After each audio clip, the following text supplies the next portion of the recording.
बिस्मिल्लाहिर्रहमानिर्रहीम। अदाबर दोस्तों, परवेज़ अकरम खातिब हूँ। दोस्तों ये आप देखो, ये मिट्टी मैंने बनाई है। इसमें ये लकड़ी की बुरा है, वो क्या राख है, और इसमें जो मुर्गी की गोबर होती है वो है, और इसके अलावा मिट्टी है। ये बारीक बना के आज मैं क्या चीज़ लगा रहा हूँ ये आप दोस्तों को बताना चाहता हूँ। ये बड़ी अहम चीज़ है और ये हमारे यहाँ मुमकिन है। मैंने इसको बहुत दूर से जो है लेके आया हूँ। ये स्पेशली जो ये आज मैं जो चीज़ लगा रहा हूँ वो है चलगोज़ा। चलगोज़े के बीज जो है, अभी चूँकि काली रात शुरू होने वाली है और इस मौसम में हम जो है अभी से लगा सकते हैं। दो तरीके से लगाऊंगा इसके अंदर। अब ये देखें ना, ये चलगोज़ा है, ये चलगोज़े के बीज है ये। तो आज मैं ये चलगोज़े के बीज जो है दो तरीके से लगाऊंगा, ओपन भी लगाऊंगा। ये याद रखें दोस्तों कि चलगोज़ा जो है, इसका जब जर्मिनेशन हो जाती है, पौधा निकल आता है, तो आप इसको डायरेक्ट धूप में नहीं रख सकते। 2 साल तक कम से कम इसको छांव में रखेंगे आप, डायरेक्ट धूप में नहीं रखेंगे। लेकिन चूँकि मैं आज इसको पहली दफ़ा ये ग्रो कर रहा हूँ, यहाँ हमारे यहाँ ये बहुत कम लोगों के पास है, लेकिन मैं ये कोशिश करूँगा कि ये इस तरीके से हो के एक जगह मैं इसको एयर टाइट कर देता हूँ। ये आप देखें, ये डब्बे के अंदर इसको एयर टाइट कर दूँगा और एक जगह ये ओपन जो है इसके अंदर मैं ग्रो करता हूँ। तो ये आज का जो मेरा तजर्बा है वो है चलगोज़े का। और आप देखें कि इंशाल्लाह हमारी कोशिश यही है कि ये यहाँ पे ये इंशाल्लाह होगा, और इसको इंशाल्लाह इस हमारे इलाके का जो मौसम है इसके लिए बहुत अच्छा है। लेकिन इससे पहले हम लोग ट्राई करते नहीं थे, पहली दफ़ा इसको ट्राई करता हूँ। तो ये देखें आप, ये एक इसके अंदर जो है, एक के अंदर तकरीबन मैं 3 लगाता हूँ। 3 जो भी दोस्त है इसके अंदर इंटरेस्ट इन है, बीज हर तरह से मिल सकते हैं, लेकिन थोड़ी सी भागदौड़ करनी पड़ती है। भागदौड़ के बगैर कुछ भी नामुमकिन है। इसका ये फेस है, ये ऊपर रखें और इसके बाद इसको ग्रो करें।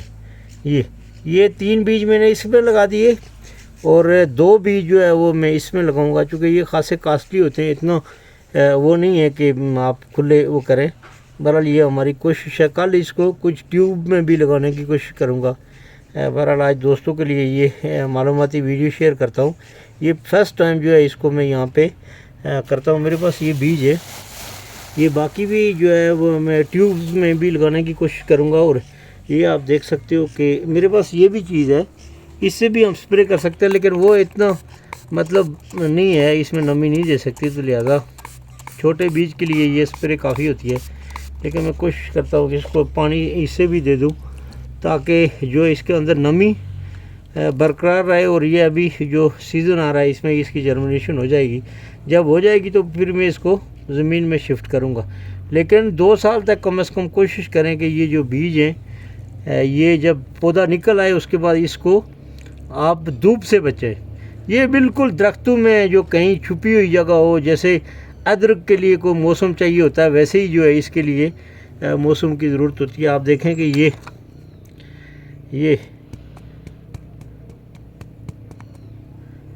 इसकी जो चीज़ होती है ना, ये लकड़ी की राख, ये आप यकीन करेंगे ये बहुत देर तक अपने अंदर पानी का जो सिस्टम है इसका, उसको ये मतलब ये है कि नमी रखती है, नमी बरकरार रखती है एकदम।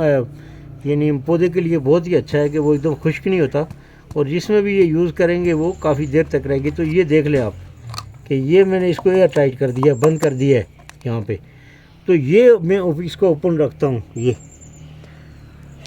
आप देखें कि बिल्कुल सेफ कर दिया मैंने, यहाँ पे ये रख दिया है। इसको धूप लगेगी, ये थोड़ी थोड़ी धूप जो है इसको ज़रूरत है। तो आखिर में दोस्तों से रिक्वेस्ट करूँगा कि मेरी जितनी भी वीडियो देखते हैं, मालूमाती वीडियो आपके लिए बनाता हूँ, आप इन वीडियो को लाइक भी करें, कमेंट भी किया करें, और जो भी आपका सवाल है कमेंट में लिखा करें, और सब्सक्राइब ज़रूर करें, क्योंकि मुझे सब्सक्राइब की बेहद ज़रूरत है। मैं आप लोगों के लिए वीडियो बनाता हूँ, अच्छी वीडियो बनाता हूँ, तो मुझे कम से कम इतनी सपोर्ट करें कि मेरे सब्सक्राइब और कमेंट मेरे लिए करें, ताकि मेरा चैनल जो है वो ग्रो करे। तो थैंक यू वेरी मच दोस्तों।